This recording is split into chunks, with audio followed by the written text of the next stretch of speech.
He really disliked Bob Hope. Now we know why.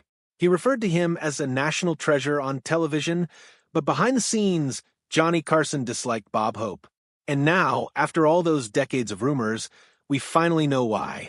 Hope was the biggest comedy power broker there was, but he used that power to steal, not share. Carson, the undisputed late-night king, ultimately excluded him from The Tonight Show. Off camera, it became one of the chilliest feuds in Hollywood history. What led to the breakdown between these two legends? Why did Johnny Carson, the most affable man in show business, blow his top at last? If this kind of story touches your heart, if you're someone who cares about truth, responsibility, and speaking up for the voiceless, please like this video, subscribe to our channel, and share it with someone who should hear it. Let's get started. Two legends on one stage.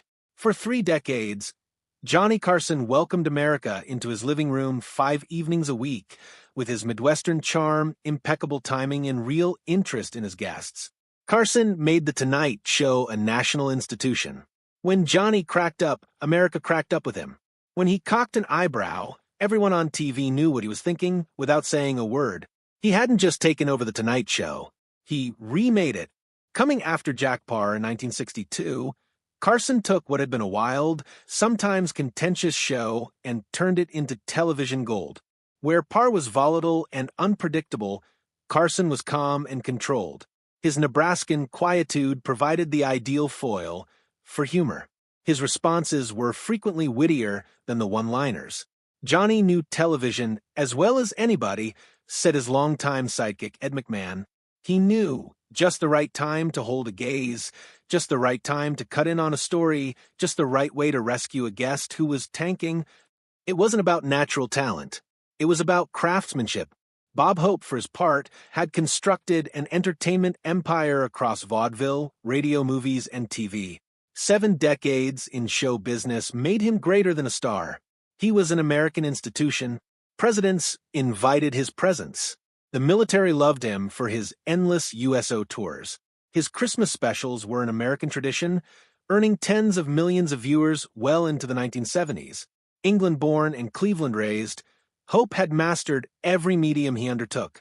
Vaudeville stages, radio waves, cinema screens, and eventually television, where his specials for NBC became a mainstay of the network schedule, were all dominated by him. Bob wasn't a star, he was a corporation, remembered a veteran NBC executive. He had a writer's staff, a production company, business managers, a whole apparatus to keep him at the pinnacle of the entertainment universe. And at its head was Bob, propelling it all forward with sheer will. On the face of it, Carson and Hope should have been natural friends. Elder statesmen and fitting heir. 2 great masters of the game, bound together by their unparalleled influence on the entertainment industry in America. They were the 2 most influential men in comedy, a former NBC executive who knew both of them said. Hope had paved the way that Carson came down, and there ought to have been respect for one another. But behind the scenes, tension lay in wait. When Hope guested on The Tonight Show, the viewing public saw what seemed like friendly sparring between coworkers.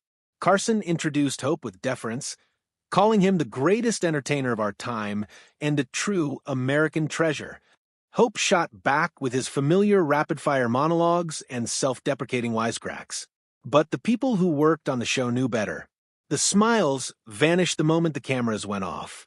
Carson's warmth, the signature of his hosting, was noticeably lacking with Hope. Chats that came so naturally with other visitors became awkward and robotic. You could sense the room's temperature plummet by 10 degrees when Hope set foot on that set, said a veteran Tonight Show employee. Johnny's smile never touched his eyes. It was like seeing 2 prize-fighters boxing around each other. Carson's crew feared Hope's visits. The requests started weeks in advance of him visiting the Burbank studios. Hope's crew directed detailed requests for lighting, camera shots, and even seat placement, requests no other guest had made. He forced his approval of comedy routines, often disapproving sketches Carson writers had spent weeks working on.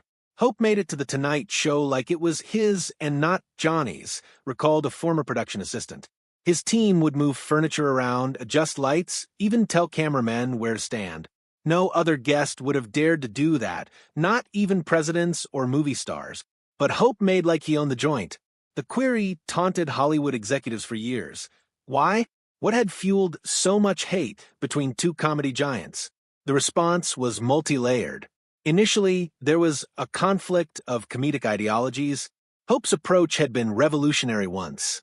During the 1930s and 40s, his wisecracking wise guy image, brash but afraid, had delighted people. His populist monologues with jokes about presidents and rationing were innovative. His road films with Bing Crosby defined the buddy comedy genre for decades. But as the years passed, Hope refused to evolve. By the 1980s, his comedy had become formulaic. A joke about his age, a quip about golf, a crack about the president, a line about his wife Dolores, and always a reference to his nose. By the 1980s, Hope was basically doing an impression of Bob Hope, said a comedy writer. He hadn't taken a risk in decades. Carson, on the other hand, admired comedians who remained present in the moment. Don Rickles, Jonathan Winters, Robin Williams. He respected improvisation, truth, and spontaneity. Johnny resented the fact that Hope rode on his good name, said a former writer. He felt Hope wasn't working for his time. Second was Hope's sense of entitlement. Most celebrities bargained with Carson's producers to get on the show, but Hope's people would simply let them know when he would be on. Bob will be on Thursday. They'd tell them, not requesting but commanding. NBC, fearing they would offend their ratings behemoth, obliged. The issue didn't end with booking. Hope arrived with stacks of cue cards containing pre-approved questions and staged answers. Carson's efforts at actual conversation were dismissed. Johnny might as well have been interviewing a brick wall, said one staff writer.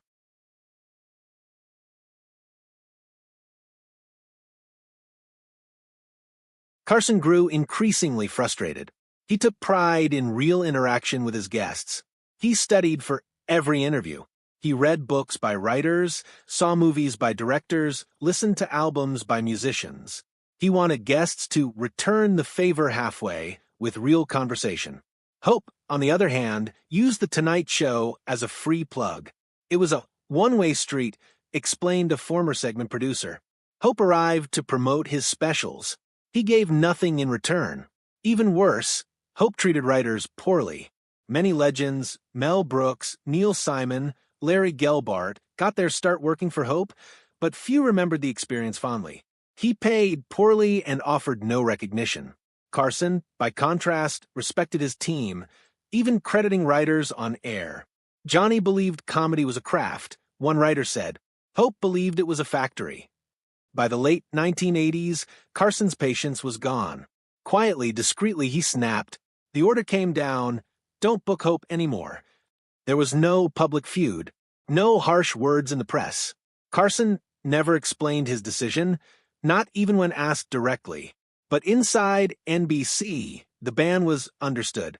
Hope was persona non grata on The Tonight Show. The announcement shocked. Hope had been royalty at NBC since the 1950s.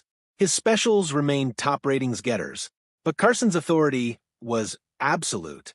NBC officials, reluctant to risk offending their most important star, stood by him. It created this strange situation, said one talent coordinator. One NBC legend had effectively blackballed another, and the network couldn't do a thing about it. Hope either never realized or refused to acknowledge the snub. He continued speaking warmly of Carson, never publicly addressing the rift. But the absence was glaring. During Carson's 25th anniversary special in 1987, dozens of celebrities paid tribute. Hope was conspicuously missing. For Carson, it wasn't a matter of personal dislike. It was a matter of principle. He felt that Hope was disrespecting the show, the crew, and above all, the viewers. Johnny felt that Hope was wasting people's time, said a pal, and that, to him, was unthinkable. When Carson retired in 1992, Jay Leno immediately brought Hope back onto the show. But the magic was lost. Hope, now in his 90s, had trouble with memory and timing. Television itself had evolved. Carson's template, genuine conversation, authentic moments, was now the norm. Carson departed at the pinnacle of his performance, refusing to outstay his welcome like Hope did. always leave them wanting more, he frequently quipped. Hope, in Carson's estimation, had done the opposite, remained too long, using the same tricks until they were parody. When Hope passed away in 2003 at the age of 100, Carson, retired many years, made a curt, cold remark characterizing him as a friend and an institution. That was all. Respect without feeling. Professional recognition devoid of emotion. The competition had survived even their respective careers. This rivalry wasn't simply about two men. It was about two ages clashing. Hope stood for old Hollywood, scripted, manipulated, larger than life. Carson stood for a new America, talking, questioning, real. Hope instructed viewers on what to laugh at. Carson asked them to laugh with him. Hope was the America of consensus, an historian of culture said. Carson was the America of gentle skepticism. Their confrontation was a turning point in entertainment itself.